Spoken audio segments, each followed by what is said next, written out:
A la cultura, no solamente el derecho a la cultura, sino de hacer valer nuestras distintas expresiones y nuestras distintas manifestaciones culturales a través de esta legislación. Esta ley, como les comento, se compone de 5 títulos. El primer título habla de las disposiciones generales. Bueno, pues en este título se aborda en qué consiste a grandes rasgos el derecho a la cultura y los derechos culturales, ¿verdad? También se aborda la forma en cómo se va a promover y cómo se va a proteger los derechos culturales para los mexicanos. Esta ley tiene un objeto, tiene un propósito finalmente esta legislación que se prevé precisamente en el artículo 2 de este propio reglamento. Ahorita vamos a ir rozando un poquito los elementos más importantes de cada capítulo para que vayamos concentrando y construyendo esta idea de lo que es el derecho a la cultura. Y bueno, en este mismo título se abordan muchas cuestiones, sobre todo qué son las manifestaciones culturales, quién es el sujeto obligado, ¿no? En este caso hablando del Estado, quién es el sujeto obligado que se va a encargar de garantizarnos a los mexicanos el contenido de la legislación. Ahorita vamos a hablar un poquito ahí existen 2 o 3 sujetos obligados que son del Estado mexicano, que son los encargados de hacer valer los derechos de la culturales. También nos habla un poquito de que cómo el Estado va a ejercer o va a emprender estas políticas culturales a través de las instituciones y qué directrices, qué elementos va a tomar en cuenta para que se pueda ejecutar dentro del territorio mexicano la política cultural como tal. Y obviamente, pues bueno, la Secretaría de Cultura, y bueno, también hablo un poquito de la asignación de bases. Bueno, ahí vamos a ver más o menos en qué consiste un poquito muy concreta de los derechos culturales y de los mecanismos para poder ejercerlos. Es decir, ahí es lo que en el caso de los municipios, que pues es en donde nos encontramos dentro de una municipalidad, pues bueno, en ese título segundo de esa ley, los municipios van a tener una responsabilidad importante en la materia. Es decir, los municipios van a tener que, a través de sus instituciones, garantizarnos a los habitantes del municipio pues todos nuestros derechos, ¿no? Toda ley. Y por ahí se habla también de una ley supletoria, una ley que le va a dar vida a esta ley, aparte de la ley reglamentaria, que todavía no se expide, que más adelante también vamos a ver un poquito sobre ello. En el caso también particular de este título segundo, nos establece las acciones que va a emprender el Estado para garantizarnos los derechos. Habla ahí el legislador de las bases de coordinación, es decir, nos habla de los mecanismos por los cuales el Estado va a utilizar para que conjuntamente con la Federación, con las entidades federativas y con los municipios, con las alcaldías ahora de la Ciudad de México, que ya sabemos que la Ciudad de México se está próximamente estrenando ya como en su composición territorial y política administrativa, ya sabemos que ya no son delegaciones, sino que ya son alcaldías, derivado de la expedición de su constitución política no hace mucho tiempo.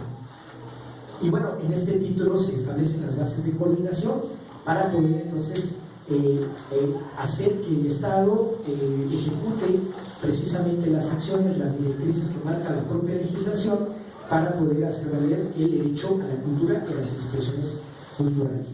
En este título tercero pues nos habla por ahí de otros sujetos obligados y de instrumentos que el Estado mexicano va a hacer valer para poder garantizarnos cultura.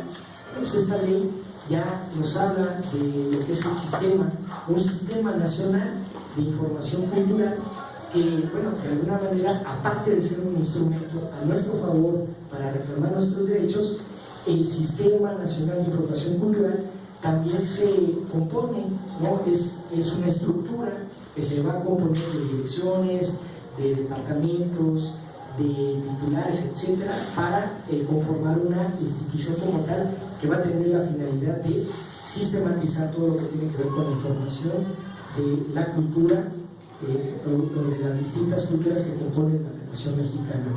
También nos habla por ahí de una reunión nacional de cultura. Bueno, pues aquí es un mecanismo que se va a poder hacer valer a nivel, es un mecanismo a nivel nacional, pero tratándose de las bases de coordinación, los municipios también van a poder hacer valer o solicitar la reunión, una reunión o reuniones nacionales de cultura, precisamente como el mecanismo que les va a garantizar a los habitantes de tal o cual municipio, les va a garantizar sus derechos y de acceso a la cultura. Hay otro capítulo, otro título que es el título 4, que nos habla de la participación social y privada. Bueno, pues esto es la participación social y privada. Aquí como que esta ley da un margen para que pues aquellas instituciones, por ejemplo, escuelas educativas privadas, asociaciones de carácter privado, de participación social, también puedan intervenir en la consolidación del derecho a la cultura, ¿verdad? Y el título 5 que nos habla de la vinculación internacional. O sea, hay una vinculación internacional que aquí se facilita porque esta ley nos va a permitir, a través de este título 5, nos va a remitir a los instrumentos internacionales, que en este caso pues tenemos un instrumento internacional que dio la luz en el 2006, que es precisamente la Convención sobre la protección y promoción de la diversidad de expresiones culturales, que obviamente es un instrumento de carácter internacional que los Estados parte firmaron en París en el año 2006, precisamente para que los Estados, es decir, las naciones, los países, a través de esta convención que digamos que comanda, que dirige la UNESCO, hagan lo propio los Estados y se dieran a la tarea de precisamente empezar a garantizar y llevar a cabo las políticas, las acciones y las directrices dentro de sus estados para garantizar los derechos a la cultura y de expresiones culturales.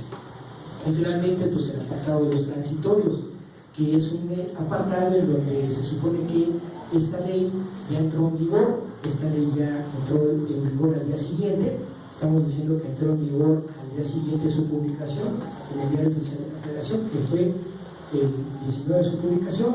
Entonces entró en vigor a partir del día 20 de junio del 2017, pero aquí hay algo bien interesante, porque efectivamente en este apartado de los transitorios, en el transitorio tercero, el presidente de la República en turno, efectivamente, esta ley se le da un plazo de 180 días naturales al presidente, al titular del Ejecutivo Federal, para que emita el reglamento que le va a dar vida a esta ley.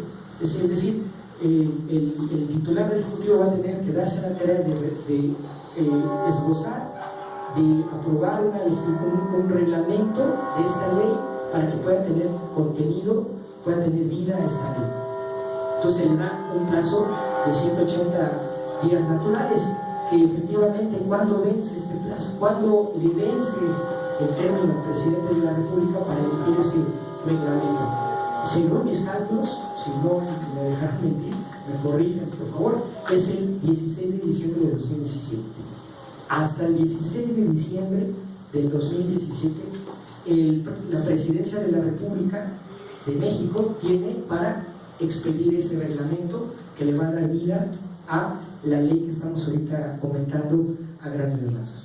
Miren, es muy amplia esta legislación y bueno, también la convención como tal es muy amplia, pero les propongo que rocemos lo más importante para que no, yo sé que el tiempo corre, el padre Cronos está corriendo para todos y efectivamente pues no quisiera yo abusar de su amabilidad, de su tiempo, por lo tanto me voy a ajustar nada más a esbozar lo más importante de esta legislación.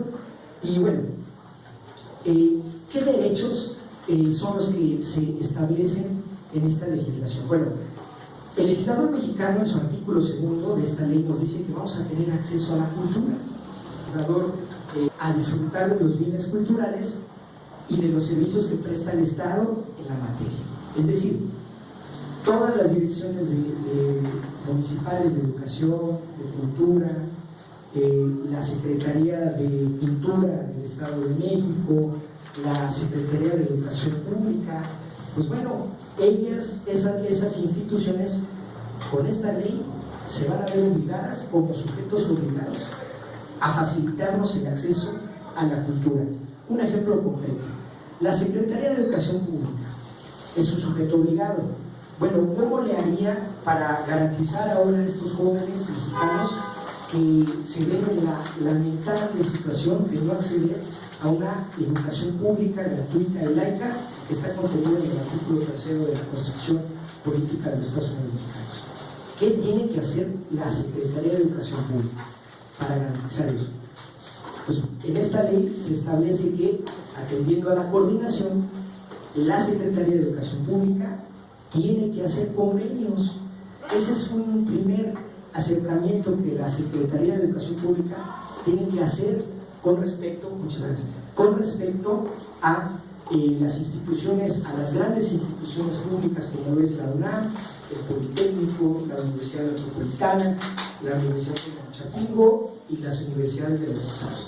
Va a tener que hacer convenios para ver cómo van a resolver el problema de acceso a la educación pública, que no por capacidad, sino por políticas restrictivas, no pueden acceder a ese beneficio de la cultura, a aspirar a un crecimiento profesional.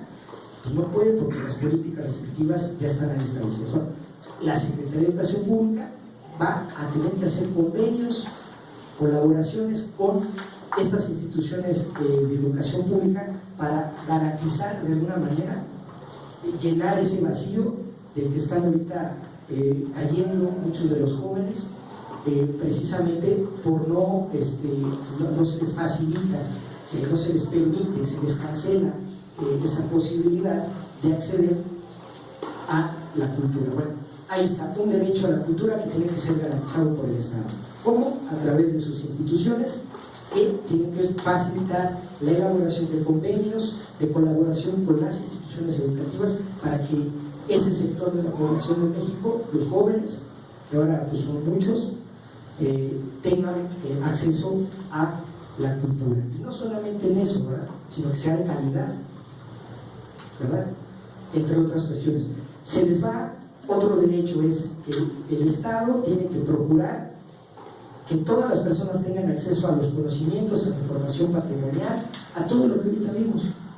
Ahorita, de alguna forma, los delegados del municipio de Chihuahua, los licenciados, yo creo que están contribuyendo a eso, porque ellos son autoridades auxiliares y de alguna manera ellos están facilitando el acceso al conocimiento y a la información del patrimonio inmaterial de las culturas y del patrimonio material, que ahí está el códice, ¿no? En la sacristía, me comentaba el delegado de San Pablito, ahí está el original. Qué bueno que ellos desde el ámbito, desde el primer orden de gobierno, que es el municipio, estén facilitándole a su población este acceso, esta facilitación al conocimiento y a la información del patrimonio inmaterial de las culturas milenarias, la cultura acolua, si no me equivoco, decía el doctor Tinajero, ¿verdad? Entonces, ahí está otro derecho, elegir libremente qué identidad cultural tengo. Ese es otro derecho. Nosotros podemos pertenecer al sector, a la comunidad de San Pablito, pero pues no quiere decir que aquí todo el tiempo se concentre en nuestra familia. Quizás emparentemos con familiares de otras delegaciones, de otras comunidades anexas. Bueno, pues yo también, a pesar de que mi punto de origen es aquí en San Pablito, yo tengo el derecho, ¿sí?, a pertenecer a muchas, libremente a elegir mi identidad cultural. Puedo elegir esta identidad cultural de San Pablito, a su vez puedo ejercer la identidad cultural de San Miguel, que bueno, decía el doctor que no se encuentra todavía el esbozo documental inmaterial registrado, pero bueno, eso no importa. Esta ley ya nos garantiza la posibilidad de pertenecer, ¿verdad?, de escoger libremente la identidad que más nos convenga. También otro de los derechos es que podemos pertenecer a comunidades culturales. Digo, lo mismo puede interpretarse. Podemos pertenecer a la comunidad de San Pablito, pero también podemos pertenecer, por ejemplo, si tenemos familia de México, pues también allá hay una cultura, hay una comunidad cultural y puedo pertenecer a ella. Digo, finalmente, por cuestión de historia, pues a todos los mexicanos nos vemos unidos por nuestros vestigios ancestrales. Estamos unidos no solamente con los pueblos originarios mesoamericanos, sino que también estamos unidos con España, con la gran metrópoli. Digo, es algo muy interesante porque el doctor hablaba de que pues, los españoles se preocupaban mucho por esta cuestión de dejar registro y ya establecer las iglesias y ocultar los templos ancestrales. Bueno, finalmente nos costó mucho tiempo llegar a construir una identidad mexicana. La trató de describir Octavio Paz en El laberinto de la soledad, ¿no? La trató de también construir ya no hace mucho tiempo el finado Juan Carlos Monsiváis, ¿no? Navarro, varias intelectuales de México contemporáneo.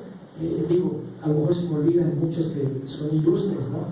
Que a lo mejor no estoy omitiendo, pero ya han tratado de explicar este tema de la mexicanidad. Y finalmente, la mexicanidad aquí nos lleva a que tenemos en nuestra sangre, tenemos historia prehispánica, tenemos historia ibérica.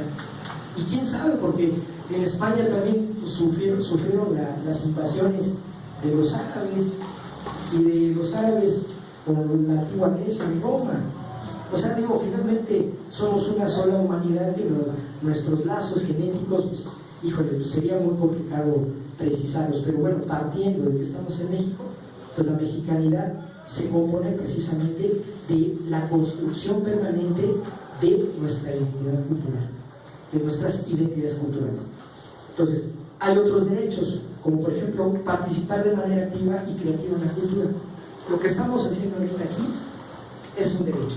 Estamos ejerciendo un derecho a participar de manera activa y creativa en esta importante actividad cultural que determina la esencia de esta comunidad de San Pablito Camilo, que, como dijo bien acertadamente el doctor Tinajero, es infinitamente rica. No solamente la comunidad de San Pablito, sino que todo el municipio de Chicojuac es impresionante la historia que tienen. Yo me di la tarea, me acerqué a la crónica, a la historia de la crónica, y es impresionante la riqueza cultural que ustedes tienen. Finalmente, bueno, hablo así porque bueno, no soy originario de Chicojuac, pero finalmente soy algo que me identifica con ustedes, que soy mexiquense. O sea, finalmente habitamos dentro del Estado de México y eso nos hace comunes, ¿no? Finalmente, ¿no? Pero bueno, ese es otro de los derechos que se establecen en el artículo 11. Tenemos el derecho a disfrutar de las manifestaciones culturales de nuestra preferencia, a comunicarnos nuestras ideas en un lenguaje o en una lengua o idioma de su elección. Digo, a lo mejor no es el caso, no me dejarán mentir el delegado. Yo hice y consulté a la Dirección de Cultura y yo le dije, oye, hay una ley que se llama Ley de Derechos, Ley de Cultura Indígena para el Estado de México. Aquí en el municipio hay, si lo hubiera, ¿qué derecho tendrían esos pueblos originarios que todavía existieran aquí en el municipio? Tendrían el derecho a comunicarse en su propio idioma, ¿no? En náhuatl, ¿no? En atlacinca. Creo que son 5 etnias por ahí que están registradas todavía aquí en el Estado de México. Son 5 etnias importantes que más adelante, con la oportunidad de vida, haré llegar esa legislación para que sea el conocimiento de todos nosotros, ¿verdad? Pero bueno, tenemos también el derecho a que el Estado nos ayude a proteger la propiedad intelectual. Todas las creaciones artísticas, culturales que ustedes quisieran registrar ante las instituciones competentes, que en este caso es el derecho de autor, la institución del Instituto, el INPI, el Instituto de Derecho de Autor, entre otras instituciones. Bueno, ellos tienen la obligación de ayudarnos a registrar la originalidad, quién hizo ese producto, quién hizo esa creación artística. Bueno, esa institución tiene la obligación de ayudarnos, de proteger nuestro derecho a registrar las producciones artísticas, literarias, culturales, etcétera, etcétera, a través de la legislación pertinente, que en este caso es la Ley Federal del Derecho de Autor. También otro de los derechos ahora está muy de moda con este boom de la tecnología, pues los famosos derechos de cuarta generación, que son los derechos cibernéticos, ¿no? Finalmente el Estado tiene la obligación de garantizarnos el derecho a la cultura y de expresarlo a través de la tecnología, ¿no? A través de toda esta gama de telecomunicaciones, de televisión, de radio, nos tiene que facilitar, radios comunitarias, nos tienen que facilitar el hecho de expresar nuestros derechos, nuestras culturas, finalmente, ¿verdad? Y bueno, pues finalmente ya tenemos una ley que es de este año, y qué padre, porque ya vamos a poder de las tantas normativas que están a nuestro alcance, porque está en primer lugar la Constitución política, después los tratados internacionales, que en este caso pues tenemos a esta convención de que amablemente ustedes me están escuchando, se llama Convención sobre la Protección y Promoción de la Diversidad de las Expresiones Culturales. Y no se diga todas esas normativas que seguramente la sociedad civil va a impulsar para que el Congreso, las legislaturas, el Congreso de la Unión, se dé a la tarea de expresarlas en los debates legislativos, y se pueda hacer o llevar a cabo el proceso legislativo de iniciar la ley correspondiente en la materia. Pero es algo muy interesante, ¿verdad? Bueno, ahora, estos derechos no quiere decir que sean los únicos, ¿verdad? Estos derechos, sino que existen otros, pero tendremos que revisar lo que dice la propia Constitución. Y bueno, pues un derecho a la cultura lo podemos desprender del derecho a la educación, que está establecido en el artículo 3 de la Constitución Política de los Estados Unidos y en el artículo 5 de la Constitución Política del Estado Libre y Soberano del Estado Libre y Soberano de México, el estatal. Y pues en este caso los derechos que están en esta convención es, por ejemplo, el derecho a la creatividad, ¿no? Derecho a la diversidad lingüística, etcétera, etcétera. Derechos que están también contenidos en este instrumento internacional, como es la diversidad cultural, la interculturalidad, la protección de la interculturalidad, en este caso el derecho que tienen las partes, los estados partes, precisamente para adoptar y proteger y promover la diversidad de las expresiones culturales que están aquí determinadas en esta convención. Entonces, en síntesis, los instrumentos internacionales, las constituciones políticas, la federal y las entidades federativas, y esta pues ley que pues se tardó mucho en salir a la luz, porque estamos hablando de que México se comprometió internacionalmente en el 2006 a dar a luz pues normativas de carácter interno que comenzaran a garantizar los derechos de nosotros, de todos nosotros. Se tardó mucho en 2006. Estamos hablando que casi al finalizar el sexenio de Vicente Fox Quesada, si no me equivoco. Todavía alcanzó a Vicente Fox Quesada a celebrar esta convención internacional, pero como consecuencia de toda esa ola, toda esa euforia, ¿no?, que provocó la salida de un partido político de 70 años en el gobierno. Bueno, pues lo supo aprovechar bien Fox Quesada para poder ponerse esta estrellita, ¿no? Decir, mire, somos bien democráticos en México, ¿no? Ya participamos en esta, ya somos parte de esta convención, en esta convención que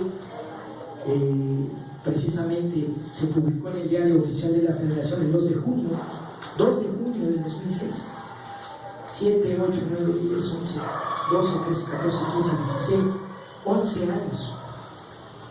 11 años para que a nivel nacional se decretara una ley general de aplicación en toda la República, como lo es esta ley. Pero bueno, pues no quiero decir que estemos, pues, que no estemos mal, digo, finalmente es un esfuerzo que, insisto, la sociedad civil, integrada por notables, ¿no?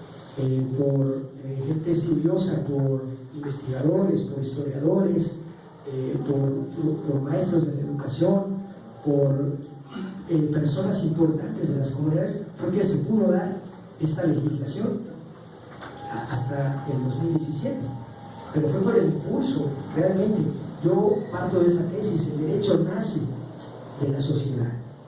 Finalmente sí, hay un proceso formal que es el proceso legislativo, que está ahí regulado en la Constitución, pero finalmente el núcleo del derecho, la esencia de la sociedad, damos ese primer esfuerzo para que las autoridades se ocupen, obligarlas a que se den a la tarea de empezar a atender las necesidades y las puedan llevar a cabo a través de la expresión de las legislaciones. Pero es solamente hasta ese punto. No quisiera yo abusar de su tiempo. Me encontré con un artículo muy importante que no quisiera dejar que escapara en comentar. Este artículo es un artículo de Fabiola Rodríguez Barba, una investigadora del Colegio de México, y algo que bien es cierto y le asiste toda la razón al doctor Tinajero y a los impulsos de nuestro delegado, el licenciado Juan José, que ante este embate de la globalización está viendo todas las cosas como objetos que son susceptibles de venta, todos, y no escapan las ideas, y no escapan la cultura. Pero creo que esa corriente, esa tendencia no es la de nosotros. Nosotros no vemos a la cultura como un producto que se puede vender, ¿verdad? Sino que somos, quiero pensar, y creo que lo asumo, somos de la corriente culturalista, la que le interesa el rescate, el destacar los valores, los principios que le dan sentido a las comunidades, a nuestra propia nación mexicana. Esos principios, esos valores que nos vemos reflejados en ese muro, en ese documental ancestral, en esa expresión inmaterial. Ahí está la idea, ahí está el valor, ahí está la esencia de nuestras comunidades, ¿verdad? Entonces yo creo que es un esfuerzo importantísimo en lo que están dando nuestras autoridades auxiliares para garantizar el derecho a la cultura, a las expresiones culturales, y ojalá que siempre esto no sea nada más de un momento, que siempre lo estemos cultivando, porque al final de cuentas yo creo que la cultura y la educación que son dos derechos que están ligados uno a otro, y no son derechos que uno prevalezca sobre el otro, sino que son derechos que se tienen que obtener a través de la lucha, del combate cotidiano por el ejercicio y por hacer que nuestros derechos se hagan valer día con día, y hacerlos valer ante las instancias, ante quien sea. ¿Por qué? Porque al final de cuentas, como dice Rudolf Boyer en la lucha por el derecho se trata de luchar, de combatir legalmente, limpiamente, frontalmente por nuestros derechos. Pues les agradezco mucho su atención.